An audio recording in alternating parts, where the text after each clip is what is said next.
We are now Yes, and we live. are. Hi. Oh man, we're just It's one just of those talking days. about other things here today. So we are now we are live for Guildofcon, and this is the representation in LitRPG. And so this panel will be on like the readers see themselves in your characters. How do you write your characters that everyone can relate to? The LGBTQ plus, gender identity, race, how to give everyone a voice. And so our panelists here today is Katie Hanna, David Petrie, and Abby Goldstein. And we're going to just go around and Goldsmith. introduce everyone. Goldsmith. I am so sorry. It's okay. I looked at it too. I looked at it and I read Smith, but I did not say that. It doesn't matter. It's fine. It's fine. No, it does matter. Yeah. It does. But just to introduce myself briefly, my name is Jen. I am the moderator for tonight, and my background with LitRPG is that I have worked with indie authors, indie publishers. I have done editing, book formatting, assistant jobs. So I have been in the genre and around the genre for 7-8 years, pretty much since it started. So Guildofcon is pretty awesome. I'm happy to be a part of it again this year. And I'm going to start with the person next to me, which would be Katie Hanna. Oh, what am I doing again? You're introducing yourself. Oh, hi. I'm Katie Hanna. It's my birthday tomorrow. See, look, I said it. And I just came back from dinner and I had a drink. So just bear with me because I don't usually drink. I write a lot of, I'm pan, so I include pan characters in all of my fiction. I have non-binary, gender fluid. I have lesbian relationships. I have all of that because, thanks, love. Because that's my friend group, that's my life, and I like to insert my, I'm not drunk, I'm just a little, I like to make sure that my books reflect my life and hopefully I think other people's lives. So voila, I write lots of books. And now we're going to go down to David. Hi. First of all, happy birthday, KT. Thank you. Hi, my name is Dave Petrie. I write two series, the Necrotic Apocalypse series. Yes. So good. It's very silly. And also the Pixel Dust series, which I'm also pan and and non-binary, but generally it's, as far as both series, they both have pretty heavy LGBT influence. There's a lot of characters. Probably the character I'm most proud of is a character from Pixel Dust that's non-binary. That just the other day someone was messaging me that was a character that changed their life, and so it's like that's something that's really important to me. So yeah, that's it.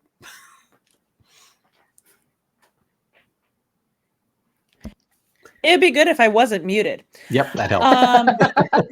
Abby? Yeah. Well, I'm Abby Goldsmith, author. My first book just came out. It's Majority, and it's the first book in the Torth series. So I was originally not going to be on this panel, and basically I'm going to Disney World this week, so I kind of am filling in a little bit, but but yeah, so my series Torth features a disabled main character. I am not disabled, or I don't identify that way anyway. So I definitely did a lot of research. I know it's a tricky subject, and I do like to skirt the boundaries of things and go for very atypical main characters. So that is where I'm coming from. Well, you guys kind of also beat me to the point of I was going to have you talk about what kind of characters were included in representation. It's fine. This is what apparently happened. We're also channeling our ESP abilities. You are. So just to put it out to the chat, we are using StreamYard. So please make sure your Facebook account is linked so that we can see who you are talking instead of just being a Facebook user. And also, please drop any questions that you do have for the panelists here so we can have great discussions and talk about stuff. We do have perfect timing. I'm so sorry. You're fine. So, Crystal, welcome. We are live. And so we just got finished with introduction, so I'm going to have you introduce yourself to our live. Hi, I'm Crystal, also known as Chris Wilson. I'm a cosplayer, and I'm caught off a little off guard. I'm sorry to put you right on the spot. But thank you for joining us today. My name is Jen, and I'm the moderator for today. So we are talking about representation in LitRPG and basically relating characters. As you said, that you're a cosplayer, so that is huge with being able to relate to a character of a book or of somewhere that you want to represent and be and represent well. Right. So I'm just going to go into a question that we do have. Sorry, I saw a comment and it made me laugh. So we got from Sharon, do you find it difficult to accurately represent some groups or genders you are not familiar with? And I'm going to start with David. Oh, geez. I wasn't prepared. Do you find it difficult? Not really, no. I think that like a big part of just writing in general is that understanding the world around you and being able to relate to different perspectives is what makes a good writer. I think that obviously anybody can write, what they know and everything, but it does take a lot more effort to sort of understand more, and you can tell more characters with more depth. It's better writing in general. And as LitRPG grows and becomes kind of like a bigger genre, I think that does kind of like raise the bar a little bit. So it does become more important to be able to do that. But yeah. Gonna go to Abby now. Yeah. Oh yeah, definitely. I mean, it's definitely difficult. I feel like there's never enough research, basically. There's always going to be something where you're not 100% familiar with something. But yeah, I mean, that's part of the fun and that's part of the challenge, I really like to challenge myself as a writer. So yeah. And KT? Oh, Do you need the question repeated? No, I actually was just scrolling to find it, so I found it. I don't know. I tend to stick in my wheelhouse of LGBTQ plus because I know it very well. I have a lot of friends in that. My beta readers are non-binary, gender fluid, and I have a bi. I have a bi beta reader as well. So they usually pull me up on something if I have misrepresented something. But I want them to. I want to make sure that I'm representing something properly if it's not quite me. Does that make sense? I hope so. It's like silence now. I'm like, okay. No, you're good. And then I would say I was trying to give Chris some time. So you didn't get thrown off by getting another question right in your face. So do you find it difficult to accurately represent some groups or genders that you're not familiar with? Especially when you're reading a book, you already have what they look like in your mind, no matter what, the description is. If you're like connected to that character, you have a description in your mind of what they look like too. Like it's going to match the author, but you already have like something in your mind. So you try to like match what the author is saying and what every time you read the book or hear the book, what you see in your mind as well. So I haven't had a problem yet, but that's not to say I won't. Absolutely. Makes sense. And then I'm going to go with, since we're looking for questions, chat, please. You guys are showing us a lot of love, but we need questions. Sorry, I see that I saw Jay Baraz's comment about don't go too far with the ESP, KT. Apparently we you don't know that. She might really like what's inside my head. Oh, so I adore Jen anyway. Yeah, she knows that. I also do. Did you see some of the pictures from Dragon Con? I just want to say. And yeah, somebody did point out my supervisor is napping in the corner. So So yeah, and what JD mentioned is that they always feel write the characters that naturally fit. I do agree with. I think that everyone can agree with that. So we do have a question. Do you get and okay? So do you get hate or pushback in writing LGBT, characters? If you do, I'm gonna go to KT first on this one. I mean, it is Yes. unfortunate that we do get some, and Yes, we it's just do. it's unfortunate. But I am gonna go to UKT because I know that you do have some, and then we'll put it I out to get everyone else.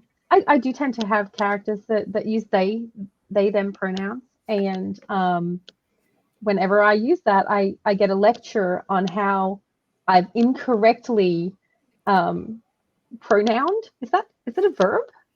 I've incorrectly. It's a pronoun. It is now. Yeah. It's pronouning someone. There you go. So I've incorrectly pronounced a character, and they rewrite my script in the reviews. They rewrite it, and they tell me that it should have been he or she or whatever, and I'm like, okay. So yes, I get and I got a lot of confusion in Rise because my character is never gendered in it, and some of the reviews refer to them as a he, a she, and there is a couple of theys, and I'm like, yep, that worked. But if you actually put the they in there, there will be, you will get corrections on how your grammar is incorrect. And yeah, and I mean, I've had a lot more than just the they. I mean, I've got pushback on a mom being pan, so she can't have a relationship with a woman after she was married to a man, because that's wrong or not right, or I'm being too. That's so unheard of. Yeah, I know, right? Like, ooh. Like, oh my gosh. So yeah, I have had a lot of pushback. In book 6 of Somnia, if you've read Somnia, I don't really want to spoil it, but in book 6 of Somnia, there is an event that happens, and 90% of my audience was like, "Yes, finally!" And these other people were like, "Oh, that came out of left field." And I was like, Then they weren't reading. I led up to this slow burn romance for 6 books. How did you miss that? Anyway, which obviously would have had an LGBTQ spin for me to mention it in this panel, but I'm trying not to spoil the books if you haven't read them. So anyway, yes, I get it a lot, and I go, you know what? Fuck it. That's exactly what Geneva said. Sometimes I wonder if they read the same book that I have. It's like, and I've seen that reviews can like go one way or the other. Oh, and I just have to say, I say screw you. I'm not writing to please everyone. I'm writing my truth and my experience, and the experience that I would have loved to have read. I can't even English today. That I would have loved to have read when I was a teen, young adults, to know that I wasn't alone, and that's what I write. So people don't like it. Mm-hmm. Don't read my books. I'm gonna go to Abby for going back to this. Have you had any? I know that you said that you have a disabled MC. Have you gotten any pushback on any of your stuff? I mean, I know you just said it just has recently come out, right? Right. Although I've had beta readers and I've had it on Royal Road, so honestly, no. And I have had a few disabled readers say, okay, I did have one disabled reader that was like, it's a trope to show disabled people as depressed. And I was like, I totally get that. And I've been trying to do what I can, but yeah, I mean, it's kind of embedded in the story for this one particular character in the beginning of the book. If you read on, he's not depressed. But anyway, but yeah, no, I've also had like disabled people read my stories, read the Torth series, and be like, it's awesome to see it like a character like this that, they're not usually centered in the story. So, or if they are, it's usually just like, oh, they get over their disability and then they kick ass, which is completely ridiculous. Yeah. So. And then I'll put it to either to to David and Chris, do you guys have anything else to add to this that hasn't already been touched on? I can add one minor point, which, yes, I've had a ton of pushback on just things in general. But what I'll say is that definitely that pushback accounts for almost all of my 1 stars on at least one of my series. But the point that I put in is that there are always plenty of 5 stars to balance that out. So it's like, yeah, it bothers some people, but it's like KT said, is that like we don't write, there's no obligation to write books for everyone. And I think there is a pushback because a lot of people do want all books to just be for them. So yeah. Absolutely. All right, so we have gotten a decent amount of questions since us talking about this last one. So we're just going to keep on going, of course. Thank you guys for asking questions. Thank you for saying hi, and thank you for joining us for this. So from Sharon, in writing a gender fluid character, do you use facilitators like race? And I'm going to leave this to who wants to answer this, because I'm not 100% knowing everyone who has one in their book. So if you have one, please, if somebody wants to speak up first. Dave, is this more your wheelhouse or mine? I guess there is a non-binary character in Pixel Dust. I don't use any facilitators on it. Yeah. Yeah, that's it. Me either. I have to be one of the worst people for describing characters. I kind of like give a height, and that's kind of it, because I have to measure them later against other people. You gotta remember that. I'm so bad. Like, I know, like, I'm really good at the characterization stuff, not necessarily the visual stuff. So unless they're on my cover, and then I've got an actual artist's representation. So I just kind of, yeah, I'll shut up now. So going on to our next question then. So from Ryan, how do you balance the negativities that says, I'm going to have to read this first before I say this all mouthful. Okay. So how do you balance the negatives from society showing that an individual is from an alternative lifestyle or with a disability, and to ensure that it doesn't drag you down in the process? And a lot of this stuff is a little bit more author-centric. So I'm going to go to Abby first. Yeah, I mean, I guess I don't really know how to answer that other than do a ton of research and talk to people that have that lifestyle or the disability, or people that work with them too. I think it's just important to, you know, I guess like obviously put yourself in the character and really like see things from their point of view and make that, you know, always keep that in the forefront of your mind. And that's kind of how I'm handling it. Yeah. David? Sure. I mean, ultimately, one thing that's kind of different about what I do is I don't write escapism. So like because that is probably one of the big complaints that I do get, is that people do read for escapism, and I don't offer that.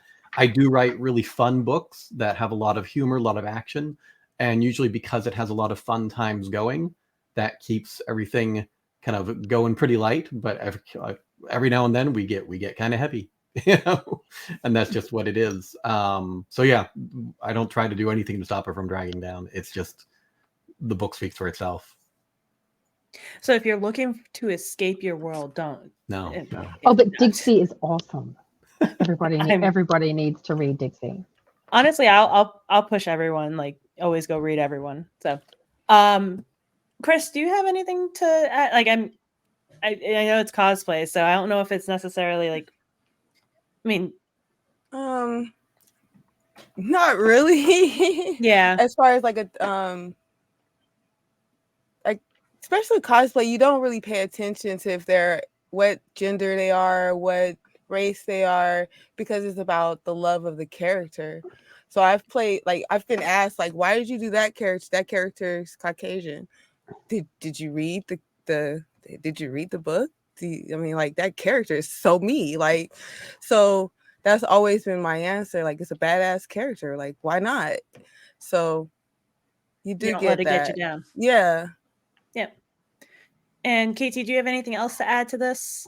I'm a spite writer, so I kind of write to lift myself up. I write these characters to lift myself up, and I hope that in the way that they deal with any adversity that hits them in the stories, because you put adversity in the stories. It's because it's life. I hope that the way they deal with it makes people who need to read it, like, gives them hope, makes them feel good. But for me, I want the characters like me. I want them to thrive, and I want them to win. And fucking hey, I'm gonna make them do it. So yeah, hope that answered it. Geneva, it's after 8:00. We can swear, right? I'm Australian. That's my excuse, and I'm sticking to it. I was gonna say, honestly, to Katie, it's any time for swearing time. I'm just swearing all day. I still have a bit of an accent. It still sounds pretty cool when I swear, right? Like, I'm gonna sidetrack. You wrote an Australian book. I'm Yes, pretty yes, I certain you did. had to have certain words put in there. there was the inclusion of a specific word at least once every book, and Tao did not make me cut it out. And that was awesome. And Andy was very happy that she got to actually say that Say it, word yeah. when she recorded it. Exactly. So true, JD. It really is. We just expect it's gonna happen with KT here. So I try so hard sometimes. Like, if it's a PG, I'm like, no, like, it's just really hard. that's why we just don't get scheduled for the PG panels. Definitely. Okay, so now that we've all talked about negative and pushback and stuff like that, we're going to go completely opposite and say, what is the best message that you have ever had from a fan, or if you've cosplayed somebody's character, and representing them? And I'm going to go to Chris first. I get a lot because I do fantasy, and I do like, I love being an elf. I walk around my elf ears on a daily basis.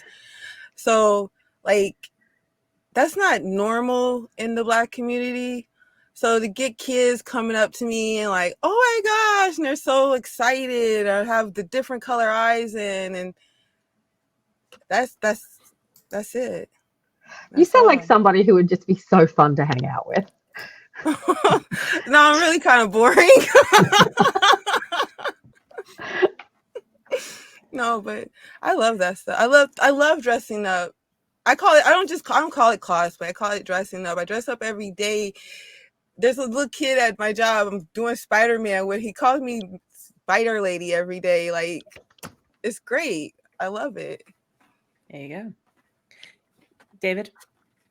I mean, basically, I do get a fair amount of comments. The one that I think my favorite one was quite a while ago, actually. It was somebody who was on the opposite side of things, where they were fairly conservative and didn't really understand a lot of perspectives from what they had. And what they had written was that by reading a character that did show like a perspective that was so different from theirs, they kind of learned something about that.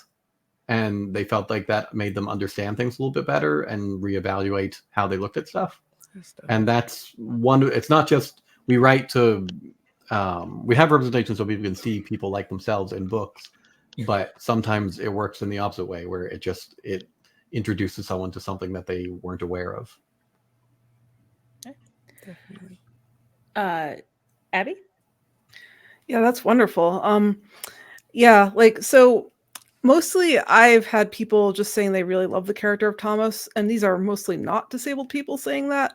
I did have one who was a father of a kid who had the same disability, and he said that he would just loved like reading a series where he felt like his son had a voice and had some representation, and that meant a lot. Yeah.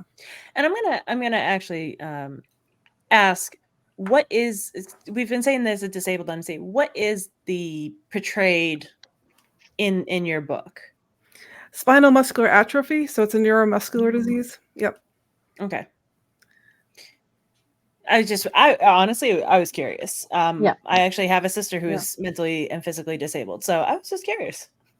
Yeah, I mean, yeah, there's so many different kinds of disabilities, and I think there is kind of a big difference between physical and developmental disabilities. I mean, obviously they're different communities. So yeah. Absolutely. And KT, have you had any? Yeah, I mean, what's your best thing you've ever heard? Okay, I'm going to do really quickly. I had one on Roll Road when I was first writing Somnia. I had just out of left field, I had somebody at the end of book 3 go, "Oh my gosh, I know what's going to happen. And thank you so much for putting me in a book." And I was like, "Ah!" And it's really bad because I get super emotional. So, be careful because I might cry. It happens a lot. And then I had one for Rise. Actually, I've had a lot for Rise. Very surprisingly, it's my least selling book of any time. But the people who found it love it. And like I said, it has a never ever gendered character. And I have had people specifically join my Discord, even, and when I'm down and like, because you get imposter syndrome all the time. And when I'm having I was seriously about 2 or 3 months ago having such a bad day that I was considering never writing another word in my life. Yeah, like that was going to happen. But at the time, I felt like that was going to happen. And somebody literally that day joined my Discord and went, "I'm here because I read Rise, and I needed to tell you how much that book meant to me." And I went, "Well, I guess I'm writing again." So, and the other one is somebody who read Town Under and was really happy to see that they're, themselves represented as a single mom, and that meant the world to me. And she knows that. So anyway, yeah. See, look, I'm getting all teary-eyed. Please stop. Sorry. And so I feel like Jay Baraz is now trying to take the title for the most text that we can put on screen. I am going to attempt to. We've lost 2 people. I'm going to attempt to summarize this so we don't have to have it up on screen. So, I'm sorry. Jay's talking about that he tends to see lifestyles other than his own as no big deal, and it's just what it is. It doesn't define a person, but they have also seen stories, TV movies, where they have made the LGBTQ or whatever the representation piece is, the character's only defining feature. And so basically trying to figure out how to do that without being it or just moving along to make it the character more of a stereotype, not making the character a stereotype. How do you he's struggling with it? So how do you not make it their defining feature? They're not a stereotype. That's just it. They're a person. And just because they're LGBTQ doesn't mean that's what it's about. That's just who they are. So my characters, I'm not making them LGBTQ to make a statement. My characters are in passing gay, lesbian, trans, non-binary. They are these people, and that is who they are. That they are those people shouldn't make a difference. It's not your defining feature. It is a fact of their characterization. So I don't know if that helps, but it should never be a big deal. It is who that person is. I'm Pan. If you're writing a character based on me, just for example, that shouldn't matter that I like guys, girls, whoever. That's just a fact of who I am. It's not a point. It's not a plot point. So. And I'm gonna. Sorry, it's something I feel very strongly about. No, I feel like you hit the. I feel like you hit the head on the nail on the head. Is that the term? Is it the head on the nail? I don't know. Is there anyone else who wants to add anything to that for what KT said, or? I mean, yeah, I would just say, yeah, like these are individuals. Every character is an individual personality. Give them strong personalities, and yeah, like whatever it is probably going to play into their personality. It makes them who they are, but that's not the whole point. And you know, yeah. I think it mostly comes up because you want your characters to have love interests or a life. So it comes up. It's like you said, it shouldn't define them, but it's going to come up because you're writing about their life. Why wouldn't it come up? Whew. So I got really worked up about that. You can go ahead and push back. I'm cool with it. No, I'm just no, not about you. No, I just the question. It gets me really. No, I get it. And that question does come up and people are asking questions. And I do want to just say that TV, movie, film is definitely a different depiction than what writers can write or what more creative feel you have in a book, because there's just so much more you can put into a book. And I feel like that might also help. It doesn't make it the defined person. You make it a well-rounded character. Like you can relate to the character. You can fall in love with the character when they're more defined. Yes. Yeah. Their orientation shouldn't matter to your story. It shouldn't matter to life, period. Like unless you're literally you be thinking about it. Like unless you're writing a story where the specific goal is a contemporary that is about that about LGBTQ or disability or race, if that's what you're specifically writing about to get a point across, then it shouldn't matter. That should be just a part of your character, their background, everything. So not wound up. It's just, I get why you asked the question, because it is hard, because I can show you a plethora of reviews that have taken my characters that way when my plot is never about that. But you need to build your character, and if that is a part of your character, if that is how they are coming across to you, then that is your character. You just need to be true to them. Yep. And I'm just going to say that this is the passion. This is what this is. This is the passion. And yes, we are very well aware you're not trying to wind us up or bring it, it is just something that this is why we're having this panel. Right. I was like, it's a discussion, that's the whole reason why we're doing it, to discuss it and break it down and make it normal. Yeah.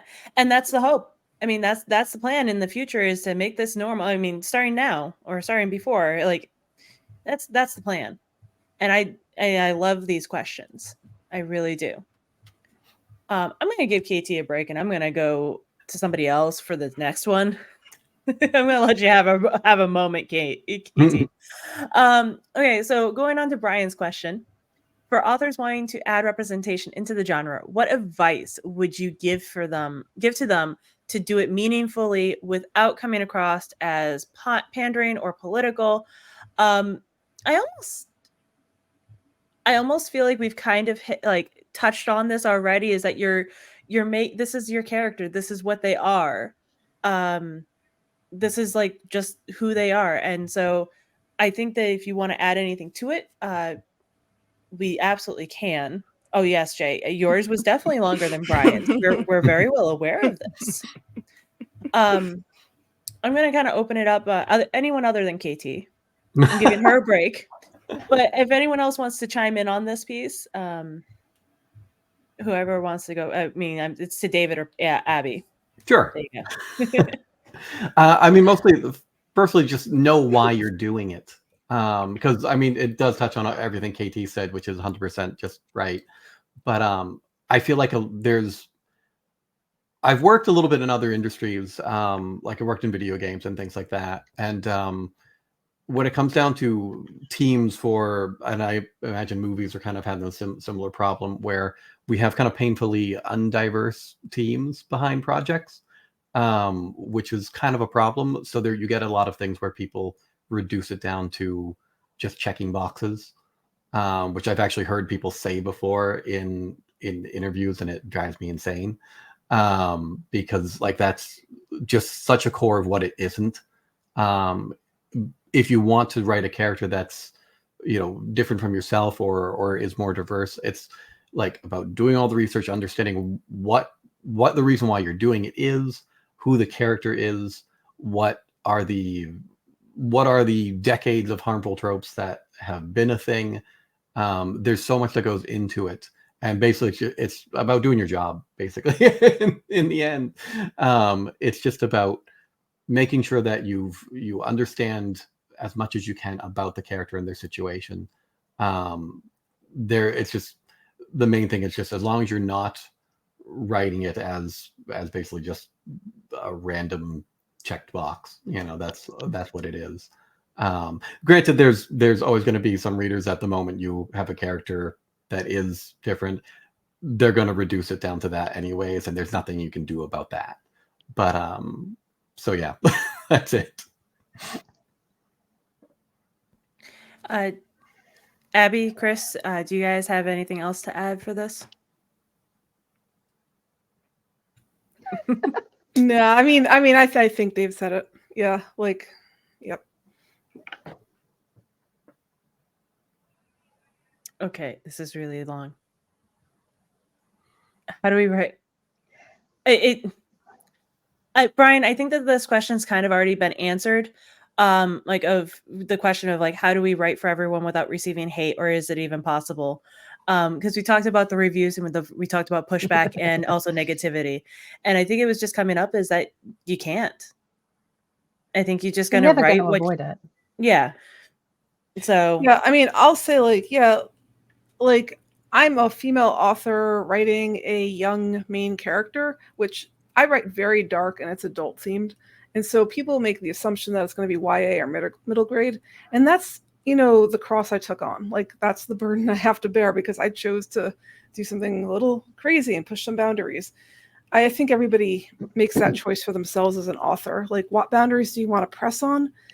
What buttons do you want to push? Mm-hmm. Is it going to make it harder to sell? Maybe. Yeah. So, yeah. Sorry, I wasn't trying to laugh during your thing, but of course, I saw that question. The thing pops up onto the screen, and I just read it, so I was like, okay, yeah. I think we also thought it was more of a statement and no question included, but then we saw the question because that's what Brian does.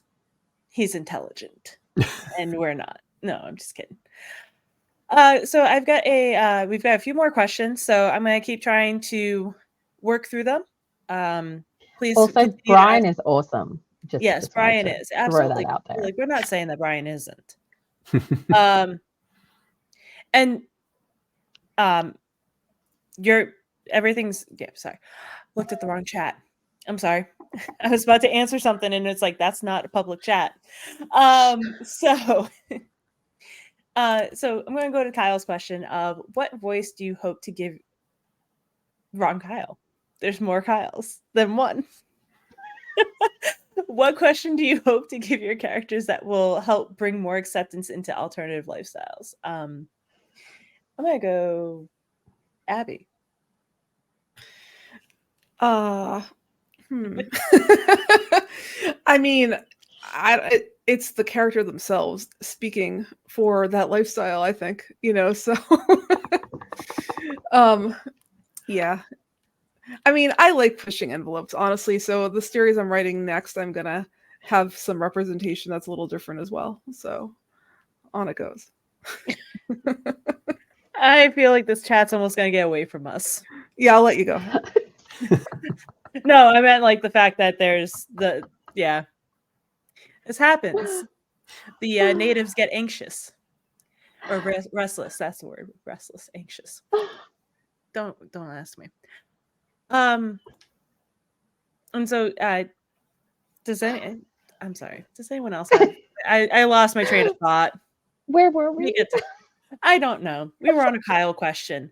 But I'm gonna go to if anyone else had any other comments to the question that I asked that I forgot what it is. Okay. I just try to write characters that I know. It's like a blanket generic answer, right? Will be more, yeah. What voice do you hope to give your characters? Oh, a really loud Australian cussing one. No, just loud and proud and like determined to be who they are and not give in. They go, how's that? That was good, right? Okay. I'm sorry, chat. This is choo choo crash. Yep, that's exactly what just happened. So I'm gonna go to Kyle Nix's question. Because we also Dave touched on this as well, like with saying check boxes and stuff like that. So are there any tropes to avoid? Do you have any recommendations on those? I'm gonna make you wait on that because of that side, KT. You've made me wait a lot. Deep. It's okay. I'm waiting. It's all good. KT, actually, now you. Just don't do the like stereotypical gay person, like the flamboyantly, like just cut that shit up, or the super butch lesbian chick, or like just don't. Okay, like just avoid them. She said, just don't. Just don't. If you think, oh haha, this is funny, it's probably not. Okay, so like just if you're trying to make a joke with it, which is a lot of the tropes, like the old tropes, LGBTQ wise, just stop and say no. Okay, just back away. Don't do drugs, kids. Yeah. I'm gonna go to you, Chris, for this. Is there anything that you have tried to stay away from when you do a cosplay that you know that could be a possible trope or a stereotype? I guess it's easy to stay away from because it's not cool. So I don't have to try. It's not cool. Pretty much the author already did the job for you if you're Yeah. cosplaying from something like that. Hmm. David, it looks like a supervisor has joined you tonight. Oh. What's that? Your supervisor has joined you tonight. My supervisor. Oh. Oh. Hi. I just watched him walk in, and I was like, "Yep, we got supervisors here tonight." The other one's on the bed, but it's too dark. Yeah. Oh, I do see. Yeah. Do you have anything else to add to this? I know that you were the one who mentioned the check boxes. So, is there any other tropes or that should possibly be stayed away from that hasn't already been mentioned? Without getting into too much sensitive stuff, I would probably say like the biggest offenders is a lot of stuff dealing with like women and sexuality, in like assault and things like that. Like it's one of those things where I think if you've researched enough to understand it, you kind of might already know why you shouldn't do it. But it's something I do see crop up a lot sometimes. Yep. And Abby, is there anything else that you want to add to this?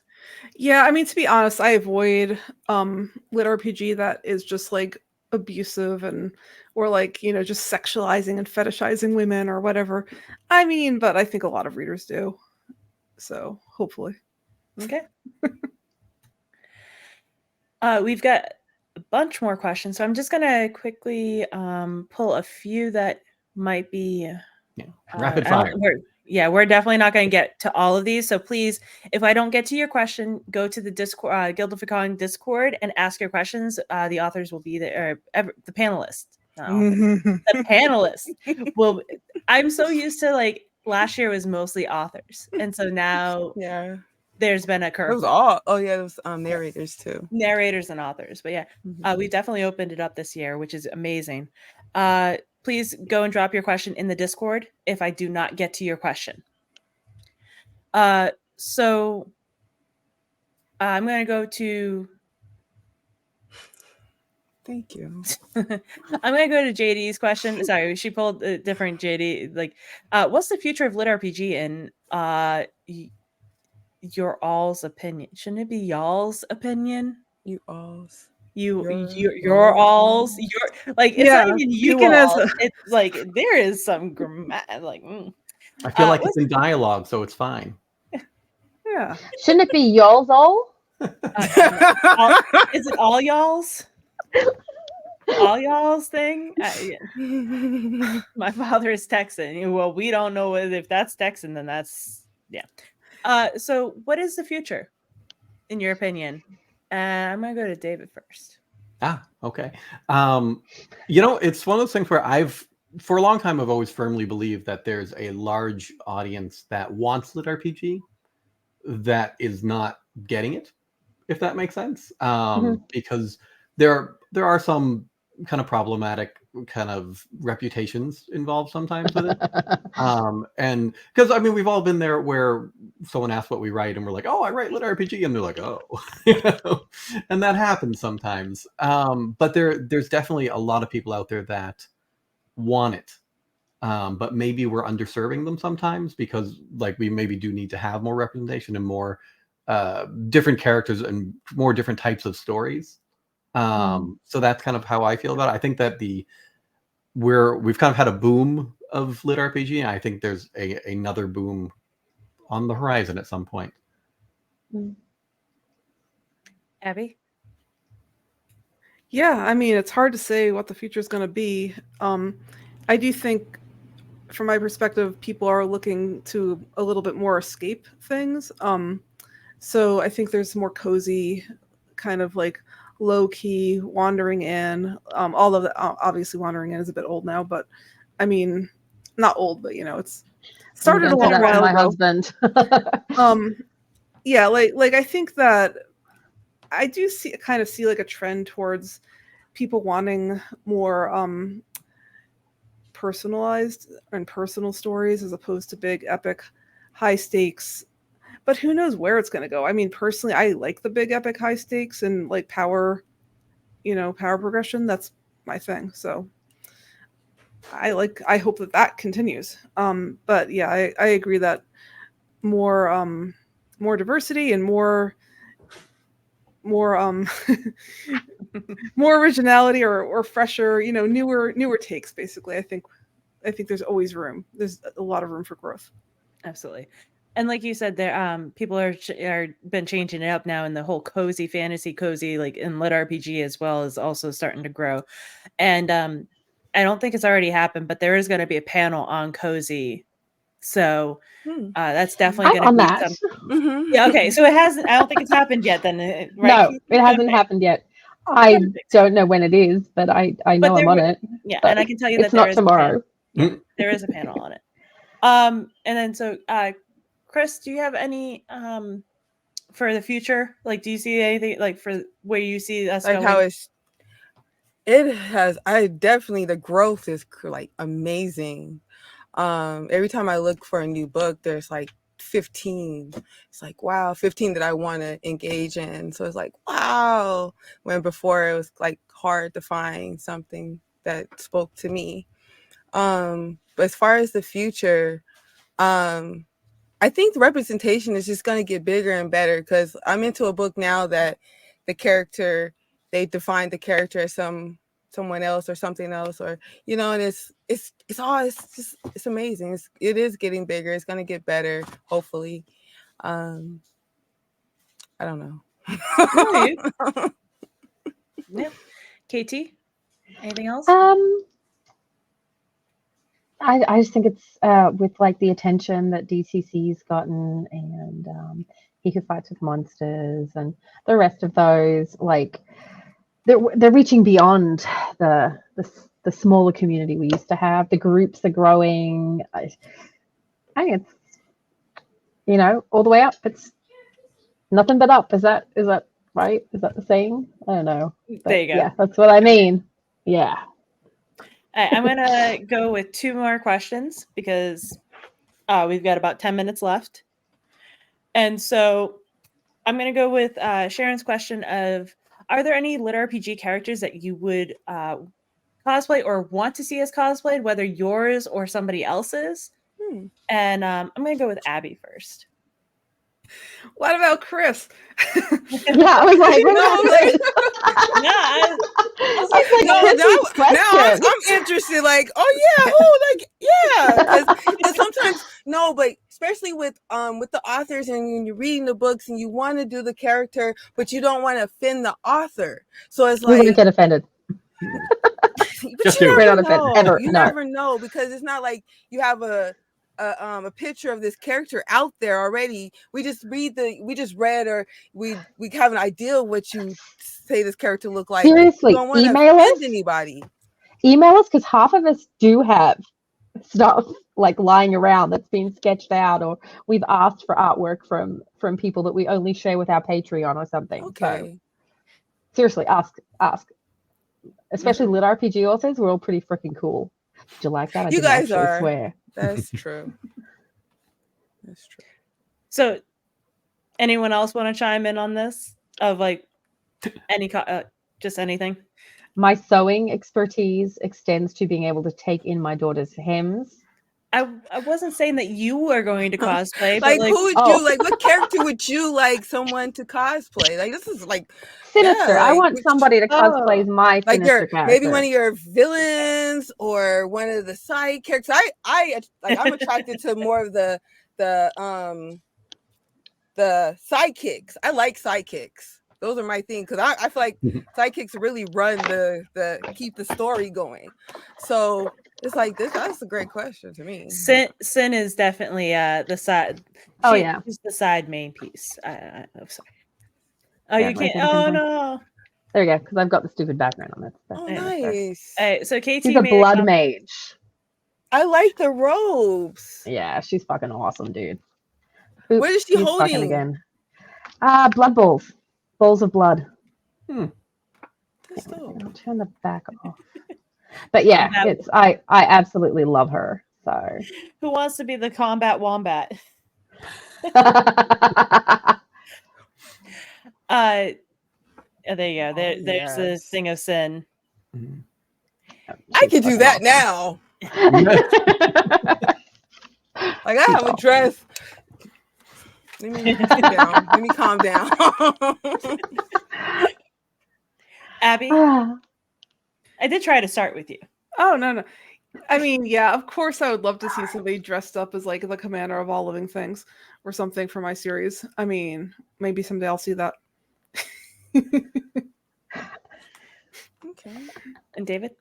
I mean, not just cosplay, but there's a reader in my Discord that has been doing been getting 3D models of Digby done at like a Hero Forge for every book that's come out. So like every change that he goes through, he's been getting a new model. So I've been loving that. That's great. Dude, that's so cool.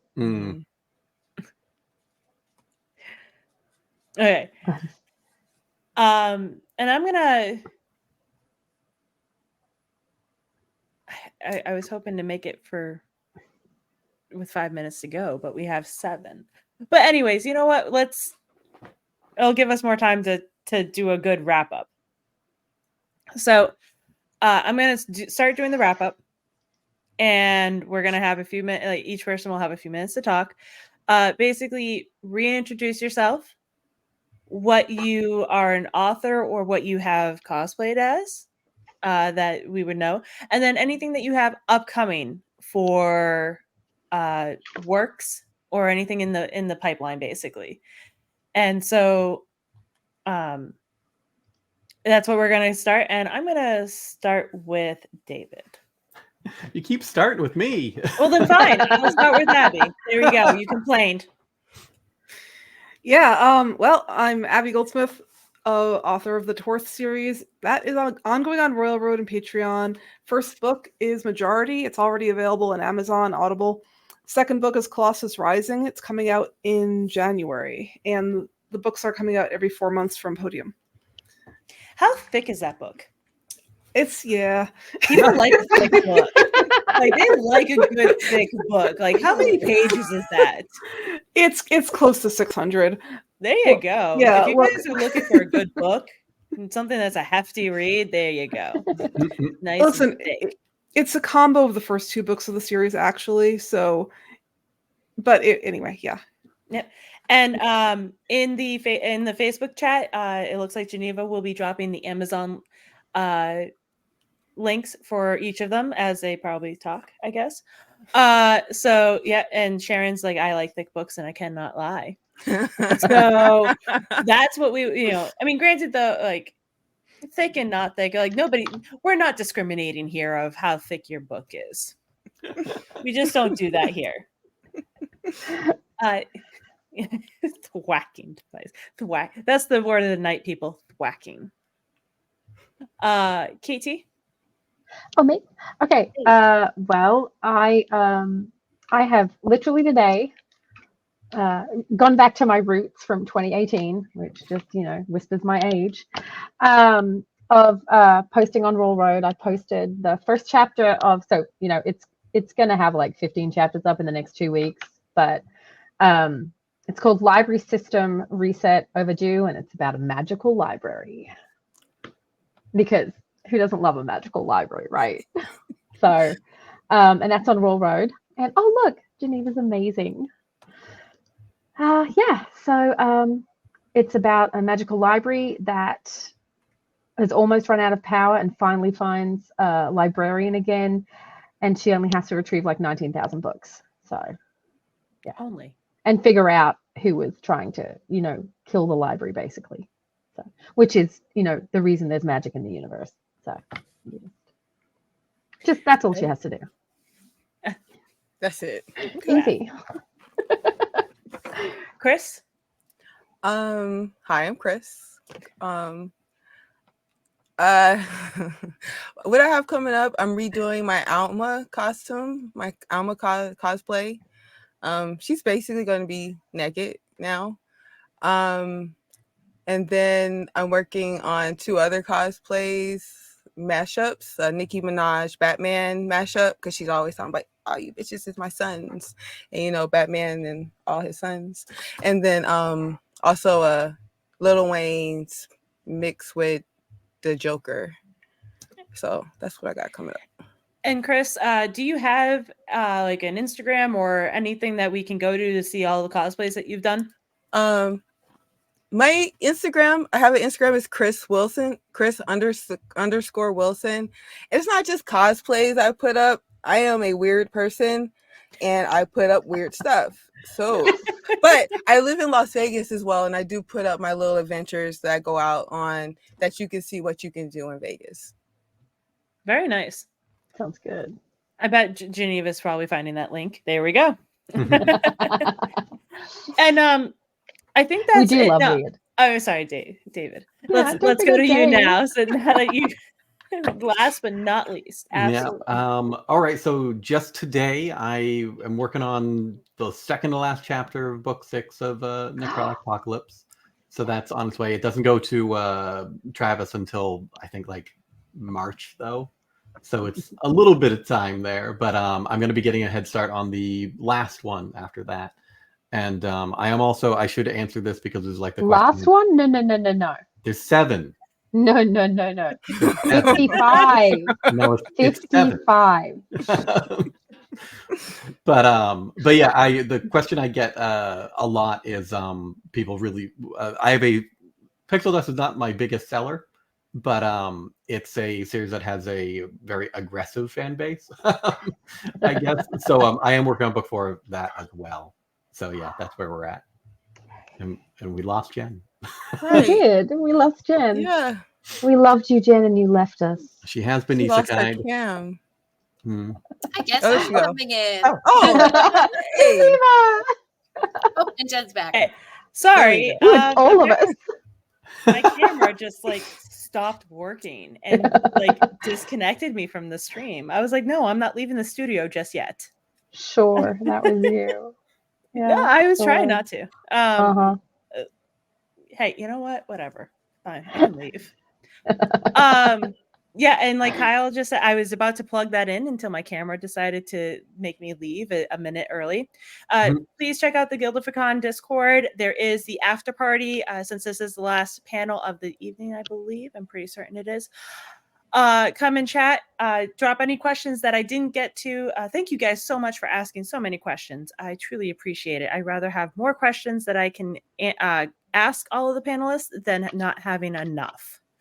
And then come back tomorrow. We are going through till next Thursday. So please come support the panelists, support the moderators. Everyone's taking time out of their busy schedule to come here. And then we also do have a charity as well. So you'll find all of that information up on the Facebook page and in the Discord.